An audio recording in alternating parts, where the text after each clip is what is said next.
The Atlantic Sun, Florida Atlantic University's student-run newspaper, tells you each week what's happened and what will be happening on campus and around town. The Sun will bring you complete listings of campus activities, entertainment schedules, and exciting and informative feature-length stories on the people that make news at FAU. Read the Sun, pick up your copy each Wednesday, and be informed. Newscene is next on UTV, University Television, Florida Atlantic University's student system. This is Newscene, a biweekly student news presentation of Florida Atlantic University's student television system.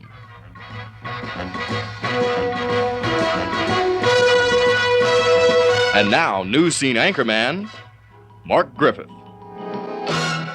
Good afternoon and welcome to Thursday's edition of Newscene. I'm Mark Griffith, and headlining the news today, President Ford is leading Ronald Reagan in an NBC survey of Republicans. Lake Worth electric bills go up, and the House overrides President Ford twice this week. Lily, how did things look for the Winter Olympics?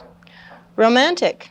Today in sports, we'll have hockey scores, a look at basketball, a filmed report of fun on ice, a story on the real thing in the NFL, and possible indoor sports at the Winter Olympics. Steve, think we'll have snow tonight? I doubt it, but we have sunny skies and clear weather ahead.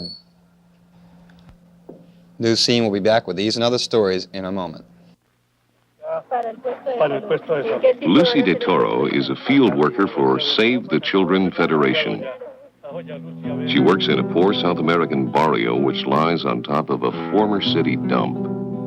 The poor come to the city to make a better life for their children. They find only hopelessness and despair. But lasting change is possible. With your help, these parents have joined together to build a healthier, more productive environment in which to raise their families. We can save the lives of needy children in this village and in many others around the world. We can help so many if only you will help. You can give one child a chance for a future. Won't you please write today? A life is too precious to waste on a garbage heap. For more information, write Save the Children, Box 120, Grand Central Station, New York, New York, 10017. Look, here's your personal medication profile. It's a record of the prescription and non-prescription drugs that you've been taking. Many people don't realize that all drugs, prescription and non-prescription, have some body-altering function. Taking two different drugs at the same time, failing to follow directions, taking medication as a matter of habit. All these practices may be dangerous. Many pharmacists keep medication profiles on the patients they serve, a history of the drugs they've used, and information on health problems that might be affected by drugs. Just for the record, get professional advice. The pharmacist is an expert in drug composition and use. Be wise with medicines. Ask your pharmacist how.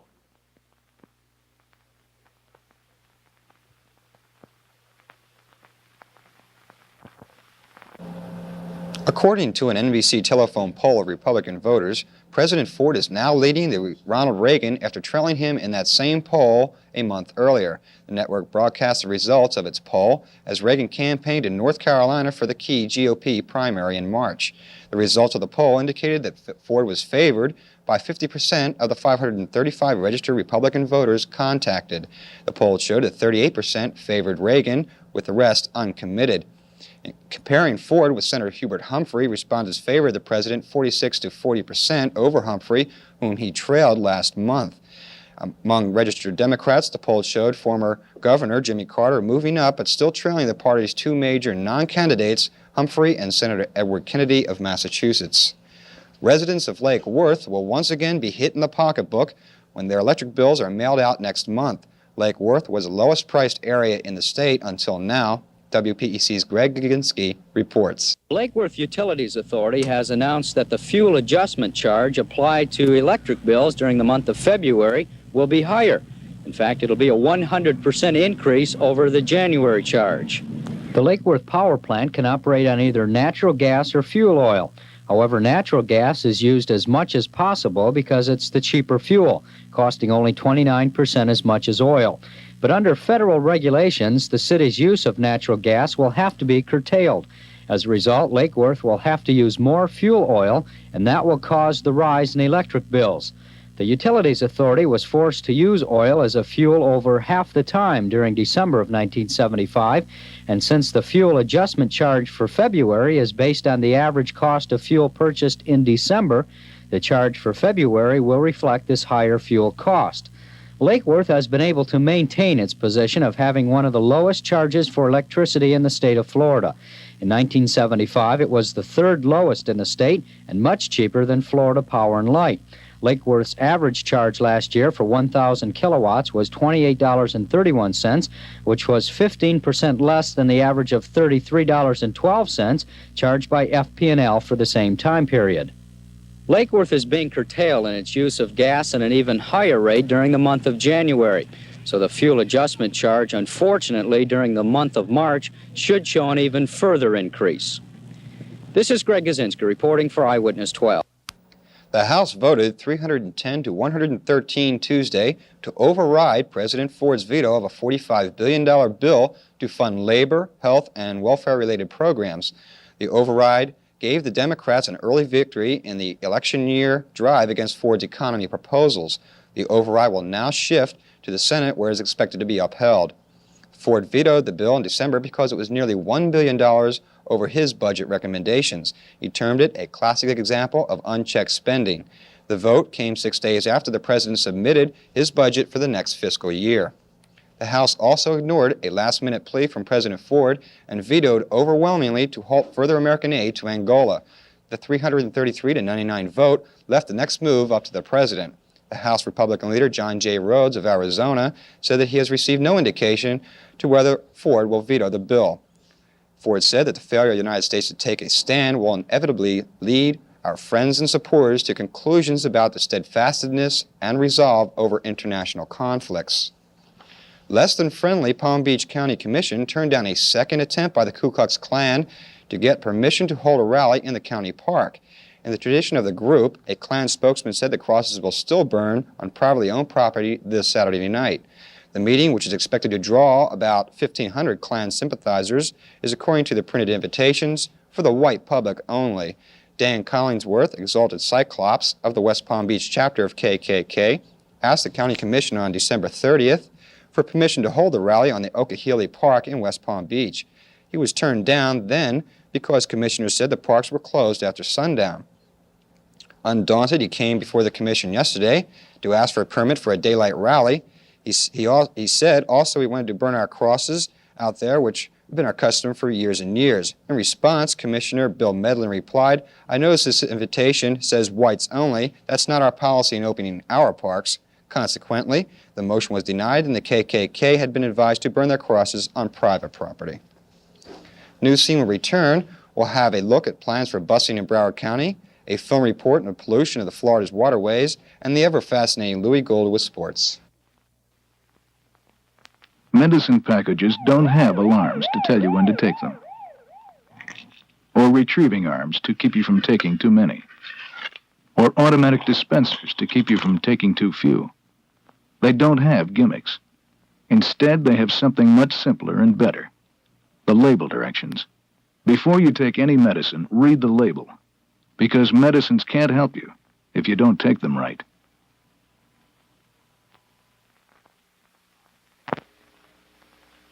Marge, I could have saved you a bundle of money on your new glass doors. But, Uncle Louie, it wasn't reliable safety glass. Believe me, that is no bargain. What's that? The decal. Just so you and the kids don't walk into the glass. Right. Yeah. For further information, write GLASS or phone toll-free the U.S. Consumer Product Safety Commission.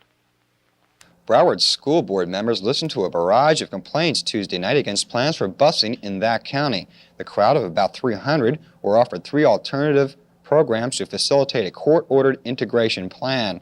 The group was favorably impressed by Plan 1, which converts all clustered schools to kindergarten through 5th grade facilities and returns the system to the neighborhood school concept. Other plans revealed by school officials include Plan 2, which provides for an 18 to 20% increase in busing for racial balance. This would dismantle all the cluster schools.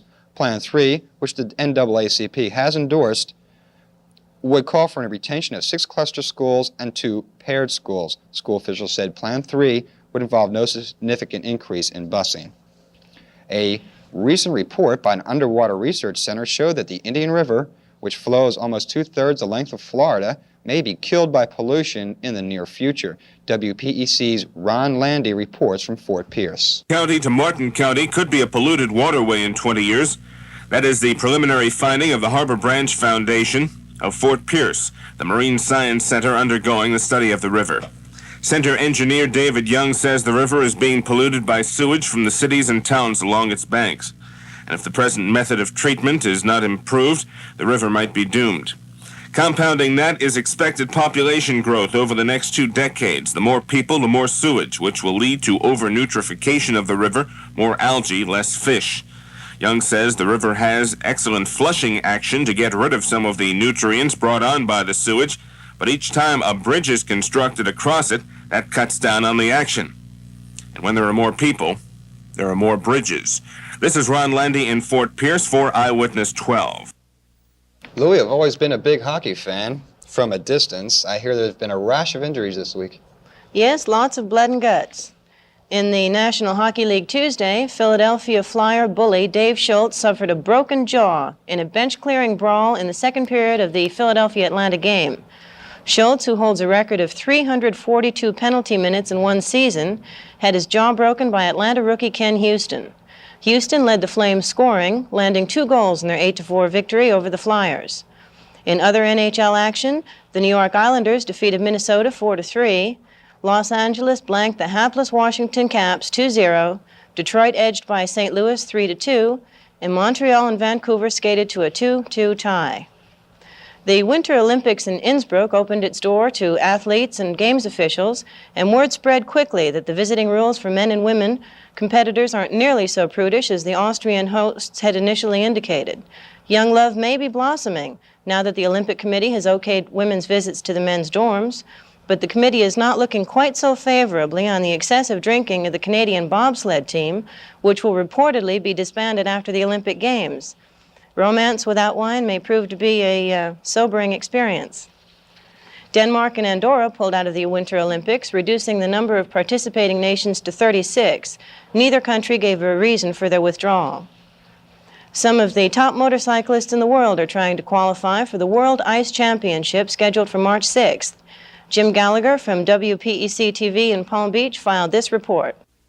The motorcycling on any surface can be hazardous, but this past weekend at the ice stadium it looks pretty wild. The other qualifying rounds are to take place in Grenoble, France and the Soviet Union before the big contest in early March. Taking first and second place in this event were 2 Swedish drivers, and in third was an entrant from the Soviet Union. And the Swedes seem to do very well in this competition, demonstrating an affinity for the Nordic winter sports.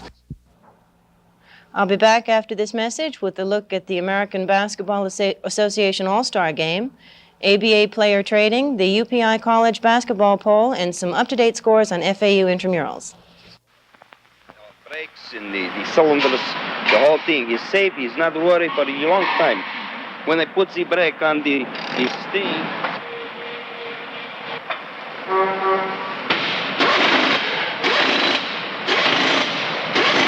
Leonard Kulik is one of those rare mechanics who seems to have a sixth sense about engines. In fact, Leonard could be head mechanic here, except for one reason. Leonard can't read. But Leonard and millions of others like him can learn. There's a program called Right to Read. Its goal is to eliminate illiteracy in the United States by 1980. The program could use your help. Now, each of you imagine that you're going to be writing up an order. Please, contact your State Department of Education Right to Read director. I would like to order some parts. One. Every American has a right to read. Piston. In the American Basketball Association, the All-Star Game was held Tuesday night with the champion Denver Nuggets hosting the league's top players. We have a filmed report through WPEC. The Denver Nuggets, leading the league and featuring rookie superstar David Thompson, jumped off to an early lead before the All-Stars with the incredible Dr. J scoring on moves like this, and big artist Gilmore leading Kevin Lockre's All-Stars to a third-quarter 7-point lead. Then Bobby Jones, called by many the best all-around basketball player in either league, started to do his thing, rebounding, blocking shots, stealing the ball, and passing off while shutting down Dr. J on defense. The Nuggets battled back, and it was close until David Thompson took over. David scored 15 points in the final period as the Nuggets pulled away with a record 52 points in the fourth quarter and won 144-138. David led the scoring with 29 points and was voted the MVP and said he's very happy playing in Denver. Though David won the MVP, he lost to Dr. J in the exciting slam dunk halftime show. The ABA also announced that the trustees will ante up $1.5 million each to ensure the league continuing for another season. Perhaps, as Mark Twain once said, the rumors of death of the ABA have been exaggerated. This is Gary Cruz reporting in Denver, Colorado.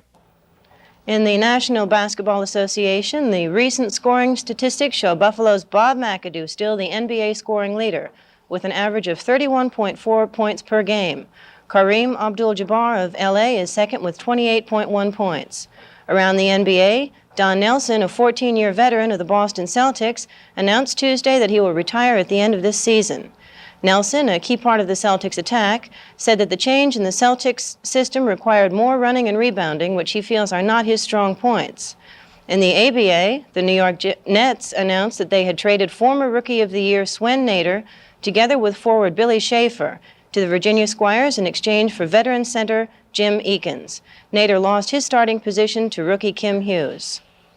In this week's United Press College basketball poll, Indiana once again was ranked number 1.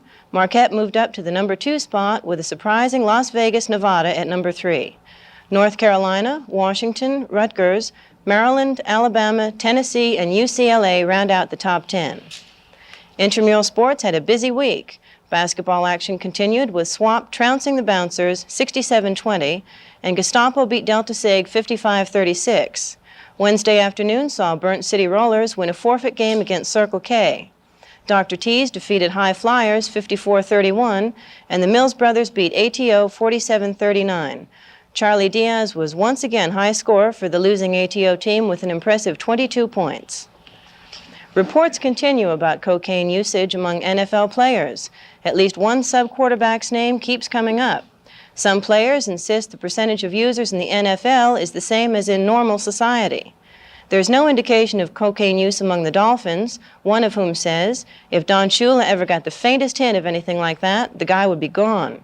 It appears that in the NFL, Coke is not a soft drink. That's sports for Thursday. Mark, in the age of détente, another $30 billion for more missiles. Can it be true? According to Defense Secretary Donald Rumsfeld, the U.S. is going to have to replace its defense missile system because it is outdated.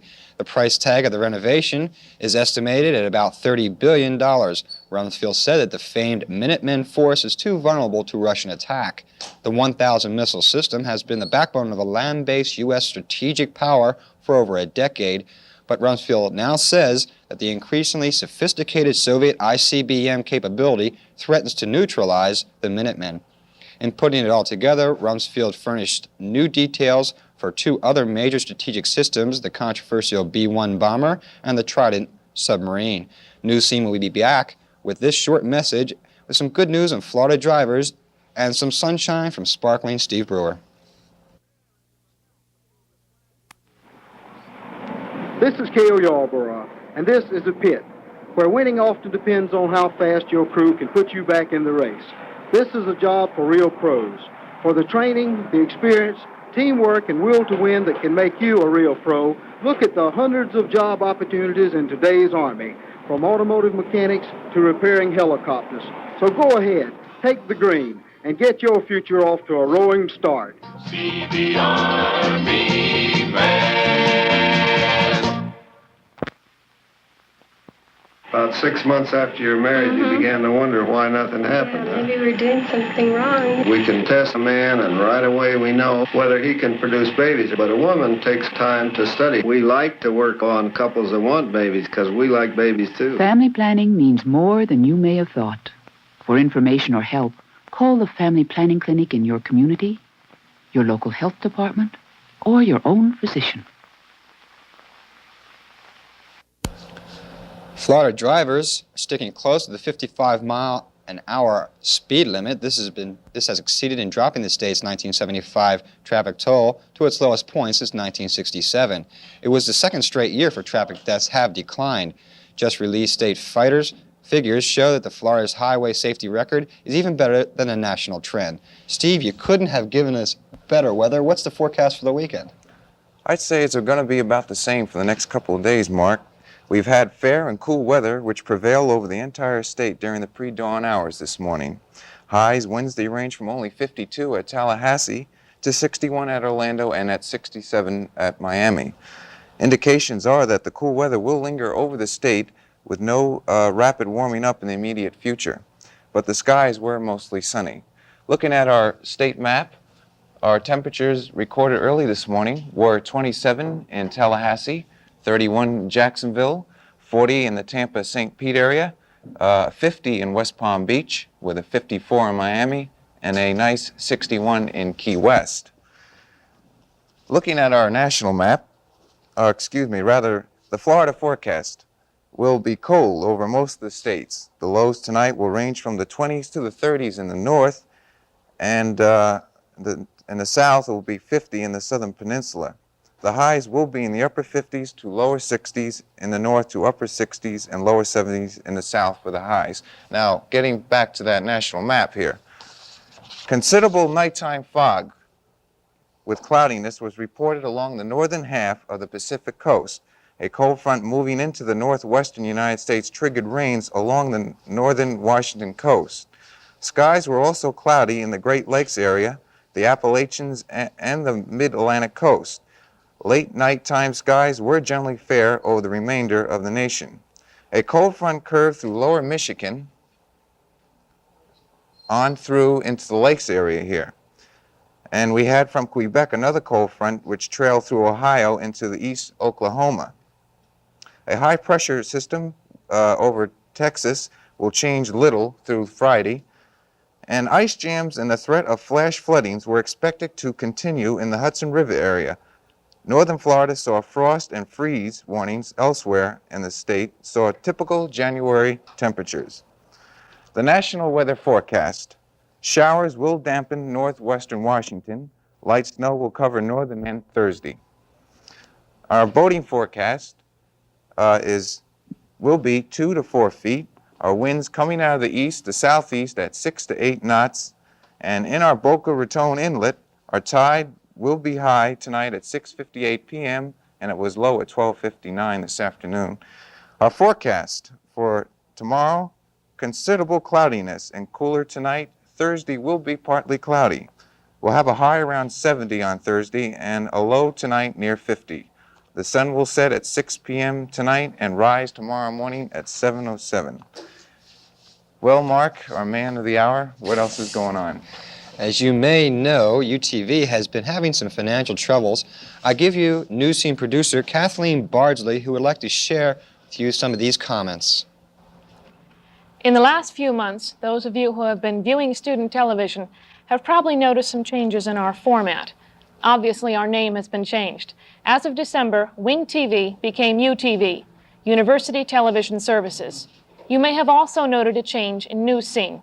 In January, we expanded from a 15 to a 30-minute bi-weekly production, and you have also seen some new faces. We have added more national and local news, as well as sports and weather. Through the generosity of WPEC Channel 12, we have been able to bring you filmed network reports. We are proud of Newscene. We feel it can compare favorably with the news presentations of any university, as well as many local productions.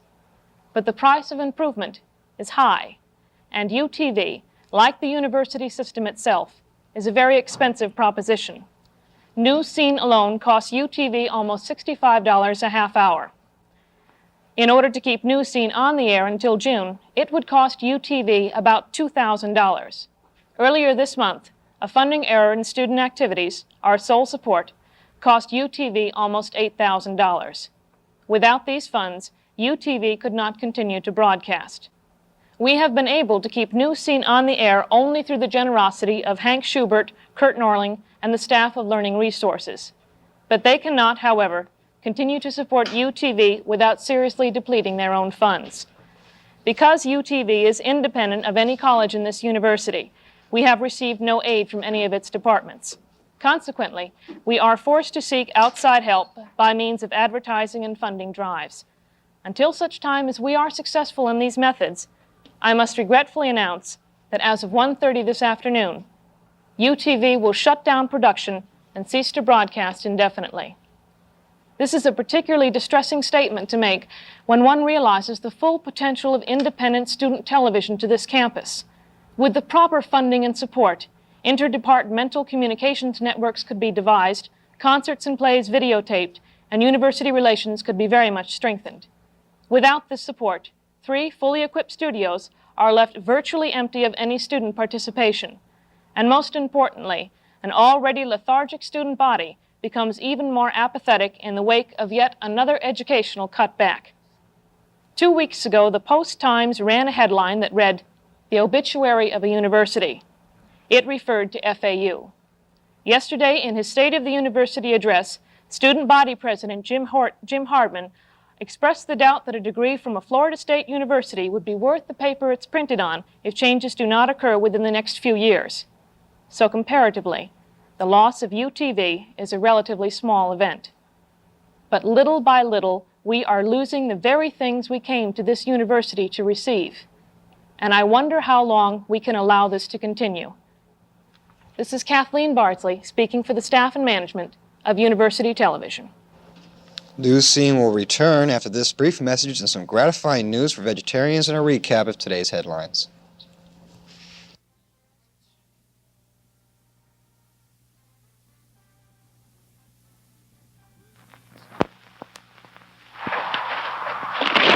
They've been chasing you so long you can't remember. You've been hunted down systematically from state to state. You've been poisoned, trapped, bountied, and now they're coming at you from the sky. Why? Because they're afraid of you. The timber wolf, one of America's great predators, one of the animals America needs. A public service of the National Audubon Society and its local chapters. My husband's mental illness really set us back. The doctors say he needs treatment, understanding he has that, but there's still rent to pay. Without his Social Security payments, we'd really be in a fix. Social Security can provide money every month if severe illness or injury stops a father or mother from working for at least a year. Write or call any Social Security office for this free booklet on disability and survivors' benefits. According to the American Heart Association, the American diet, which consists of large quantities of meat and dairy products, is a killer. According to an association representative, Dr. William E. Connor, meat is a proven producer of cholesterol. For more than 30 years, Connor has been doing research in cholesterol levels. He said that for 95% of those who develop coronary heart disease, dietary and environmental factors are the most crucial. Dr. Connor recommended a diet composed mostly of grain and vegetables, with meat added only as a side dish. Recapping today's headlines, Ford is ahead of Reagan in a survey of Republican voters. The House overrides Ford twice in 1 week, and the KKK can't burn their crosses in public property. Newscene bites the dust. Louis? Indiana is still #1 in college basketball. McAdoo still leads scoring in the NBA. We may see love Olympic style, and the Washington Caps lost again. You can expect much of the same weather that we've been having in the last few days. Cool temperatures with partly cloudy skies. Well, Mark? That's Newscene for Thursday, January 29th. I'm Mark Griffith. Thank you for watching, and have a good day.